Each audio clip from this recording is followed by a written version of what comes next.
ในเรื่องเฮือนเรื่องชานเนาะปัจจุบันนี้คือเขามีแผนการเฮ็ดฮอดขั้นตอนใดทางนะ ทางบ่อเที่ยงเพิ่นวางแผนการไว้ว่าเพิ่นจะเกาะเกยออกไปนี่2.50 เมตรก็เคยออกไปข้างหน้าโดยแล้วก็เฮ็ดห้องน้ำห้องครัวของน้ำของครัวโดยแต่ทั้งนี้ทั้งนั้นก็ยังขาดงบอยู่งบการสร้างบ่มีเพิ่นกำลังรวบรวมอยู่แต่ว่าในเรื่องของการเกาะนี่มีนะบ่บ่มีเพิ่นคือว่าแผนกา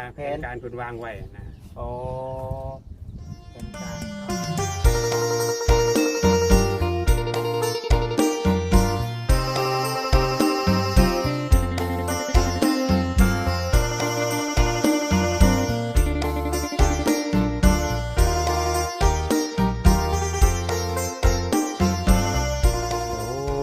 โดย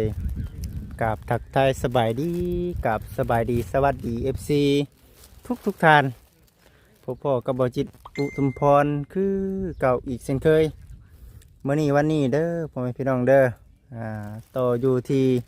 บ้านทางไออาดเนาะกะเลี้ยวเด้พี่น้องเอ้ยเบิ่งนี่ก็ได้เนาะถือว่าจบงามเพื่อนซานดันเป็นเพิ่นบัดนี้เนาะพ่อแม่พี่น้อง FC ทางบริษัทเองก็เดี๋ยวชีมาถามไทยในเรื่องเฮือนเรื่องซานของทางแอดเพิ่นเบิ่งก่อนเนาะว่าเป็นจังใดสรุปเป็นในใดกันพี่น้องเอ้ยเนาะเอาดำเนินการต่อบ่หรือว่าแบบใดในเรื่องเฮือนซานนั้นเป็นแล้วหรือว่าเพิ่นพอสำนีบ่เนาะพี่น้องเอ้ยไปจังใดกันเอาดีๆมีแฮงเด้อพี่น้องเด้อเนาะสบายดีคุณจังใดก็เดี๋ยวสิก็ไปหาทางอ้ายแล้วคือสิบ่ได้นอนเด้ทางนี้เนาะยังไม่ได้นอนแหละเดี๋ยวสิเข้าไปเบิ่งตามไทยบ่ได้มาแต่เฮิงแล้วขกเป็ดขกไก่ก็อิบอาบอยู่เนาะเฮ้ยเนาะยังอยู่สวัสดีบ่ลืมเบิ่งคลิปอยู่ฮะ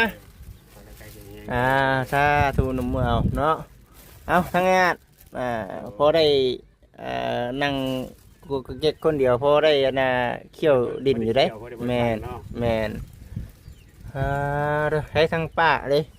เข้าไปในบ้านในบัจิตเข้าในบ้านบ้างโดยเป็นเขาเป็นหลักเป็นหน่อยนึงเนาะนั่นแหละมีเวียกมีงานก็เข้าไปเนาะ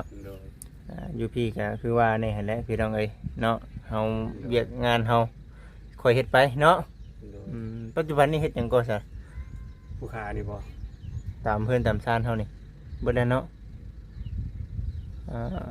อันนี้เนาะแม่นบ่ก็ส่วนดินนี่แหละส่วนดินผู้ค้านี่อ๋อส่วนดินเข้ามานี่แหละถมไปเรื่อยคอยเฮ็ดไปตามแฮงเฮามีนี่แหละบัจิตคันเฮาสิจ้างเพิ่นเฮาก็บ่มีเงินคอยเฮ็ดทูๆไทยไปเนาะจ้างก็จ้างสำเฮามีแหละสำผู้ใหญ่เพิ่นซอยมาผู้ใหญ่เพิ่นก็ซอยมาอยู่ดอกจ้างก็ได้ผู้ใหญ่เพิ่นซอยจังจ้างเนาะผู้ใหญ่แล้ว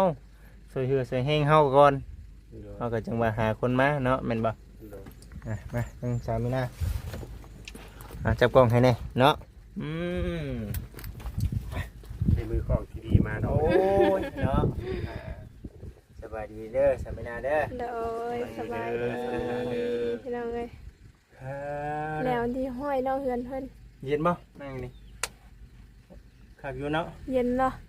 เย็นคือว่าแล้วบ้านนี้ก็ฟ้าลมฝนตกมาบ่แก่บันไดแล้วเนาะโดยทางเอื้อยเพิ่นไปไสนะเข้าบ้านแล้วโอ้เข้าบ้านบ่ได้มาแต่เฮิงแล้วว่าซั่นนะพี่น้องไปได้เกือบลืมกันเนาะเกือบลืมติคันบ่ค่าเกือบเป็นลืมแล้วแม่นแท้ๆเนาะยังดีที่มีเกือบเนาะบ่มีเกือบเป็นลืมแล้วพี่น้องเอ้ยเนาะบ่ลิ้นเด้อบ่จิตเด้อเข้าใจอยู่ก็คือว่าเนาะมื้อนี้ก็หลายทีมงานเข้ามาโดยก็ถือว่าที่ผ่านมาก็หลายช่องโดยเขามาว่าเขามาโอ้เขามาล้มโดยเป็นบางช่องที่ว่าเพิ่นเคยแจ้งไปน้ำแน่แต่ว่าทางบริษัทเองก็บ่ขออนุญาตนำผู้เฮาบ่ได้มาดังที่บางอย่างที่เฮาบ่ฮู้ก็คิดว่ามันไปตามแบบเก่าเดี๋ยวสิถามไทย ในเรื่องเฮือนเรื่องชานเนาะปัจจุบันนี้คือเขามีแผนการเฮ็ดฮอดขั้นตอนใดทางอนานะฮะ ทางบ่อเที่ยงเพิ่นวางแผนการไว้ว่าเพิ่นจะเกาะเกยออกไปนี่2.50 เมตรก็เคยออกไปข้างหน้า โดยแล้วก็เฮ็ดห้องน้ำ ของน้ำ ห้องครัว ของน้ำของครัว โดยแต่ทั้งนี้ทั้งนั้นก็ยังขาดงบอยู่งบการสร้างบ่มีเพิ่นกำลังรวบรวมอยู่ แต่ว่าในเรื่องของการเกาะนี่มีนะบ่เกาะ บ่มีเพิ่นคือว่าแผนการ แผน เพิ่นวางไว้นะ อ๋อเป็นการเนาะเป็นการว่างไว้นี่คือ โดย ว่าสิเกาะออก โดย เนาะคำเสานี่3เสาแม่นบ่ โดย เอาหยังเอาเสาหยังเอาเสาไม้ ก็ นะ ยังบ่ฮู้นํเพิ่นคือกันว่าเพิ่นว่าสุดท้ายมาแล้วเพิ่นสิเอาเสาปูนหรือเสาไม้ก็ยังบ่ฮู้คือกันผู้ค้าก็ฮู้ซ้ำนี้ก็เว้าซ้ำนี้เนาะ อืม โดย แต่ว่าในเรื่องเสาตัวนี้ว่าขออนุญาตนำเป็นจะได้แค่ต้น เสาตัวนี้ก็บ่เสียงเพิ่นก็ว่าให้นำใส่สิเฮ็ดห้องครัวก็ได้สิเฮ็ดห้องน้ำก็ได้แล้วแต่นำใส่ได้เพิ่นก็ให้เฮ็ด ตัวนี้เพิ่นมอบให้เฮาบ่มอบเฮาเลย มอบให้เฮาเลย อ๋อ แต่ถ้าว่ามีงบสมทบเข้ามาเพิ่นก็ว่าอยากเฮ็ดเฮือนอีกหลังหนึงก็เฮ็ดได้ โอ้ เพิ่นว่าจังซี่นะ แต่ว่าคือในเรื่องเฮาว่าสิสร้างเฮือนก่อนี่คือยังแม่นบ่ ยัง อืม แต่ถ้าว่ามีผู้ใหญ่ใจดีทางใดผู้ใหญ่ใจบุญทางใดอยากร่วมสมทบสร้างเพิ่นก็เห็นดีนํ อืม ให้นำใส่ได้เพิ่นก็ว่าจังซี่นะ แต่ว่าทางไงเราบัดมาแจ้งว่าประมาณนี้ติ โดยเพิ่นแจ้งประมาณนี้ อืม ลูกค้าก็ว่าได้ประมาณนี้ อ๋อโอ้โมเมนต์ว่าคือในเรื่องเสานี่คือสิได้หยุดเลยได้โมเมนต์เนาะ บ่แม่นแล้วแต่ว่ามีงบประมาณมีงบนำใส่เฮ็ดหยังก็แม่นว่าเพิ่นก็เห็นดีครับไปนำใส่ตัวนั้น เอาคันว่าเอาเสาตัวนี้มาใส่ก่อเฮือนครัวบัดบ่ขออนุญาตนำบัดคือว่าเนาะมันก็ขาดอีกแบบนึงเนาะ โดย โอ้เสาต้องว่าทะเลเก้าต้นบ่ เก้าต้น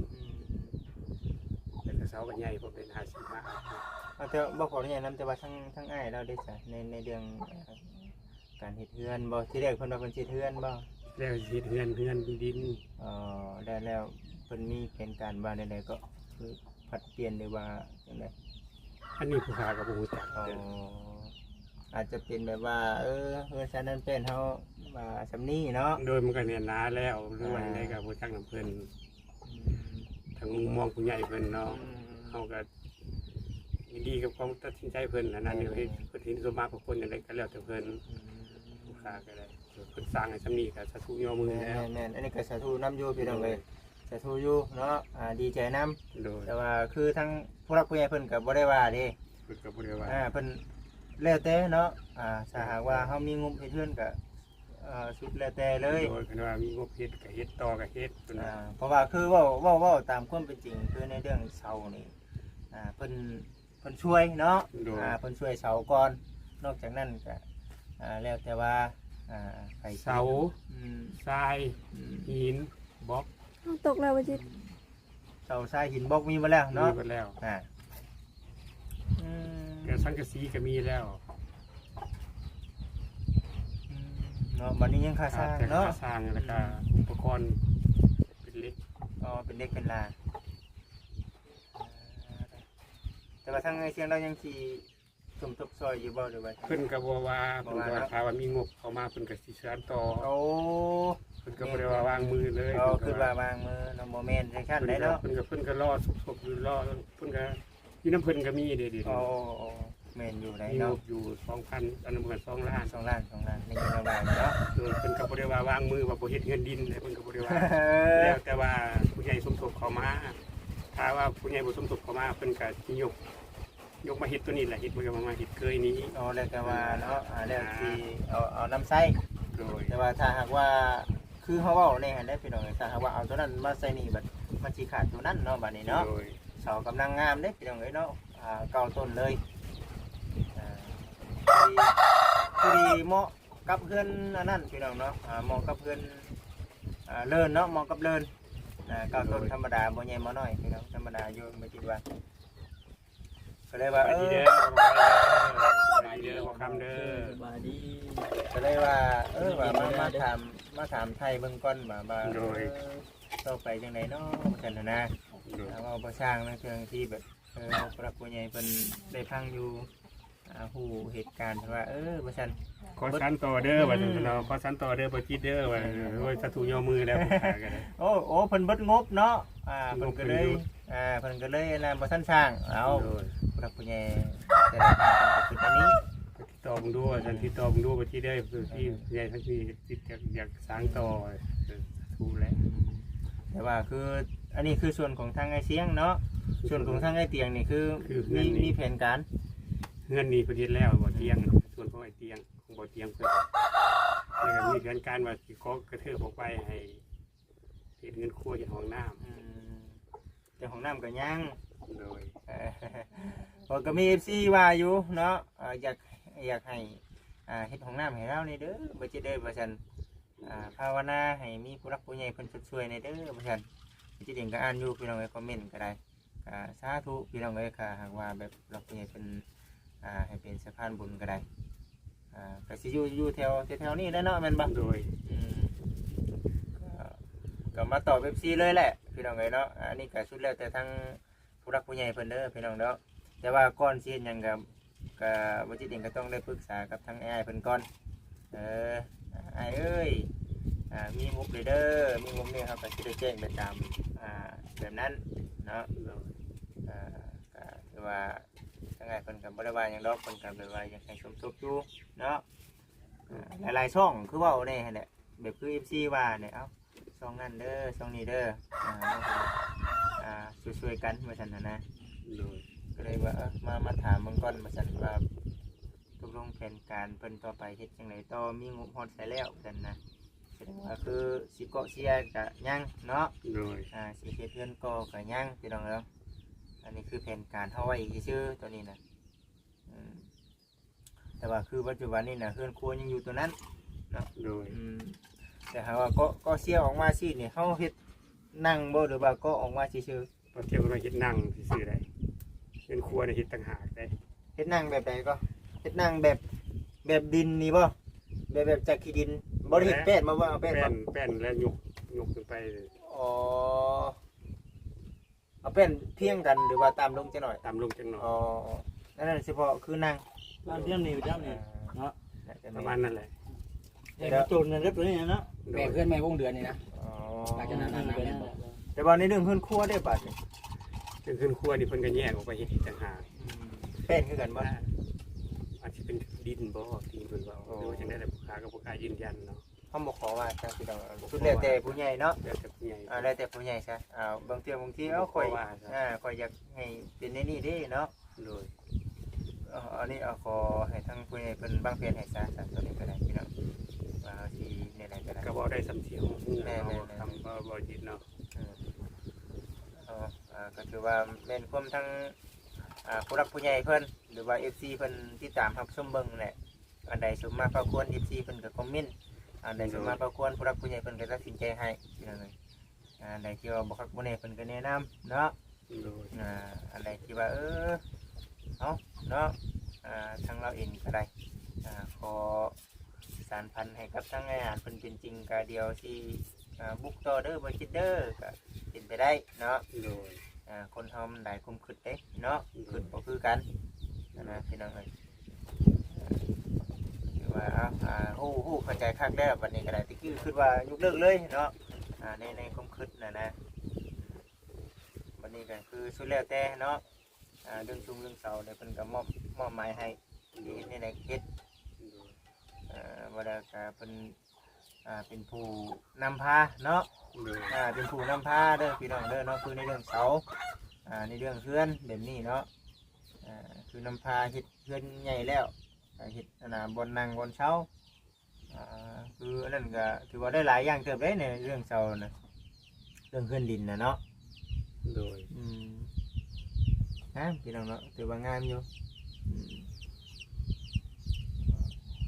มีแต่เด็กเนาะเด็กกระปูดเท่านั้นแม่นบ่ ค่าสร้าง กระซ่างเนาะหลักหลักเลยอันนี้เขาบอกไปตามคุณเป็นจริงก่อนพี่น้องเนาะว่ามันจะเป็นที่ไหนคือหลักเลยนี่คือในเรื่องค่าสร้างเนาะเขายังมาทันนี้กับประเภทพวกเด็กพวกหลาพวกปูนนั่นแหละมันยุกขึ้นแล้วมันอันนั้นขึ้นแล้วโครงไม้โครงหลังคาเนี่ยก็ มีบ่หรือว่าบ่มีนี่ก็จังว่ากันอีกเทื่อเนาะกับในเรื่องเฮาเฮ็ดไปแล้วเฮาสิก่อฮอดขั้นตอนใดเนาะเนาะ โดย อันนี้ก็คือว่าเบิ่งไปตามสภาพการมันก็ถือว่าและพังเบิ่งไปเรื่อยๆเด้อพี่น้องเด้อเนาะอันนี้คือมาเว้าในเรื่องเฮือนชั้นนั้นเต้นก่อนเนาะถือว่าตามไทยเบิ่งพี่น้องเอ้ยเนาะแล้วก็สิ่งที่แน่ๆคือดีใจกับอ้ายเนาะที่ว่าได้ขึ้นเฮือนใหม่เนี่ยได้เนาะ โดย ได้ขึ้นเฮือนใหม่แล้วก่อนสิขึ้นเฮ็ดจังไดก็ ขึ้นง่ายๆได้บ่ ขึ้นง่ายๆไปได้ แต่งขันหาแล้วก็พาเขาพาเดียวแล้วก็ขึ้นรถได้ สองพี่น้อง ก็มีผู้เฒ่าผู้แก่เพิ่นก็คนบ่มา ก็มานั่นสิกันเนาะ บ่ได้มากินข้าวผมพากินปลาผมถ้วยกันนะ ฉลองยังก็ขึ้นเฮือนใหม่ โอ้ยซื้อกับข้าวสำเร็จมาบ่ได้มีหยังเราเฮ็ดตามเฮาบ่มีเฮ็ดตามมีจำพองซื่อ ติดตามเนาะติดตามกำลังเฮา เฮ็ดตามฮีตตามพองผู้เฒ่าไม่เฒ่าเฮาพาเฮ็ดตะกี้เฮาบ่ลึกประมาทญาติคุณเพิ่นเฮ็ดตามเฮาบ่มีเฮามีแสดงเฮาก็เฮ็ดซำนั้น โอ้แม่น โดย แม่นผมน่าว่าอยู่ได้นั่นแหละบ่จิดึงก็ได้ว่าเอาเฮ็ดซ้ำเฮามีไปก่อน โดย อีหยังก็ตามแต่ได้พี่น้องเอ้ยเนาะเกินกำลังมันก็บ่ได้เนาะ บ่ได้แหละเฮ็ดได้มันก็บ่คือเพิ่นได้เฮาบ่มี ได้อยู่เนาะ เฮ็ดได้แต่ว่าก็บ่คือเพิ่นเฮาบ่มี เฮาเฮ็ดจำเฮามีแล้วก็พอแล้ว แม่น โดย เอาสั่นแหละพี่น้องเอ้ยบัดนี้ก็คือสิเป็นแต่พื้นเว้าบัดนี้เป็นแต่พื้นเว้าเป็นแต่พื้นมาในเรื่องเพื่อนกระต๊อบเด้อพี่น้องบัดนี้ก็ได้ โดย ข้าวตะกี้ก็สิเว้าบ่ได้นี่ไม่ซำนิโกนี่ก้อยซัมโปมือนี่ก็มาเฮ็ดเฮือนในซานบ่คิดว่าฝันว่าสิมาถึงจุดนี้เดี๋ยวขึ้นไว้เนาะ โดย มันสิเป็นแบบนั้นได้บัดนี้ได้เนาะเป็นอย่างนั้นคือแบบนี้ได้นี่พอได้แต่ดิบข้าวไก่หรือว่านั่งตัวข้าวไปเนาะจอดทันทางแล้วแล้วพวกนี้รถทางทีมงานมาเนี่ยพี่น้องเอ้ยเนาะฝนก็ตกแดดเนาะนี่เนาะ โดย ปุกเป็กตั้งแต่ขึ้นห้ามเทื่อแล้ว 2เทื่อได้บัดนี้ ปลอดภัยเลย ปลอดภัย บ่ย่านลมแล้วอันนี้เนาะ โดย บ่ได้ติ่งไปไหนว่าขอ บ่ เนี่ย ตีงได้บัดนี้ เทเด้เนาะ โดย เทอัดคักแหละนี่พี่น้องเอ้ยธรรมดาแต่ว่าในเรื่องตัวนี้เด้ ก็เห็นเพิ่นเว้าว่าสิเทพื้นอยู่ ทำเทนี่ก็คักอีกเป็นหนึงได้ ได้ยินเพิ่นเว้ามาได้ยินบ่เที่ยงเพิ่นเว้ามาสิเทพื้น พอได้นั่งเนาะ โดย พอได้นั่งก็สะอาดขึ้นอีกเป็นหนึงได้พี่น้องเอ้ยเนาะ ทางนี้ทางนั้นก็แล้วแต่เพิ่น คื คือเก่าหั่นล่ะ ก็ เพิ่นเว้าก็เว้าสู่กันฟังเนาะ ทั้งไงเพิ่นว่าได้ไหนก็ว่าตามนั้นแหละอย่างนี้นะคือเราแน่แหละสุดแล้วที่ทางไอ้เกียงลาวแต่ว่ามื้อนี้ก็มาเยี่ยมยามทำไทยเนาะมาที่ขึ้นบ้านน้องเตี้ยก็เลยว่าเอาไปมาหาอาดก่อนว่าฉันยังบ่ทันได้ทำเนาะไปทางไหนก็ถือว่าคันมันเรียกเฮาแน่มันไกลแน่ โดย ยันเพื่อก็ไปเพื่อมายันบ่ทรงบ่ทันเดี๋ยวนี้นะก็เลยเอามาเบิ่งทางง่ายผู้อยู่ใกล้ๆนะมีภายในหลายคนอยู่ว่ามื้อนี้แบบทางทีมงานเมื่อเช้านี่ หลายอยู่ เมื่อเช้านี้ก็มีเนาะ โดย วันนี้มีแต่ทางทีมงานเฮาเองเนี่ย3คันรถนี่เฮานี่แมันบ่กับ โดย ไอ้เพิ่นนี่เนาะ โดย มานี่แหละพี่น้องเนาะมาเบิ่งเนาะมาเบิ่งผมเป็นอยู่เนาะของทางนี้เราเบิ่งบ่ได้นี่คันว่าผู้นั้นก็บ่มาผู้นี้บ่มาก็คือแปลกแท้บ่ได้บัดนี้เนาะ โดย แต่เก่าคือว่าหลายแท้บ่ได้หาเนาะคลองทางอยู่แน่เนาะ คลองโดยแล้ว บ่มีไผมาบ่มื้อนี้ได้นี่แล้วพี่น้องเอ้ยเนาะมีแต่น่ะเป็นเด็กเป็นงานในเรื่องที่ก็มาถ้าหากว่าเฮาวางทางนั้นก็มาอยู่ก็ตั้งใจมาอยู่นี่ก็ได้เด้อเนาะบ่แม่นว่าซั่นได้เนาะตั้งใจมาเราอยู่ได้พี่น้องเอ้ยเนาะเพียงแต่ว่าเฮาสิเข้ามาหาเราประมาณจักโมงตอนเช้าหรือเป็นตอนแลงเท่านั้นพี่น้องเอ้ยพักหลังๆมานี่ก็บืนเนาะบ่สิเด้งก็ได้เล่นนำพนักงานก็เลยบ่ได้ค่อยเข้ามาหาหลายมื้อเติมนึงพี่น้องเอ้ยเนาะแ กันนำการทำงานคนแรกคือสิมาเรื่อยอยู่ดอกพี่น้องเอ้ยวันนี้ก็ได้ เอาจังใดก็คือว่าขอให้ความฝันเป็นจริงเด้อ โดย เราก็ได้แต่นั่งเบิ่งนั่งชมเด้อพี่น้องเด้อเนาะคือทั้งงานแล้วก็เอาบ่ได้ว่าหยัง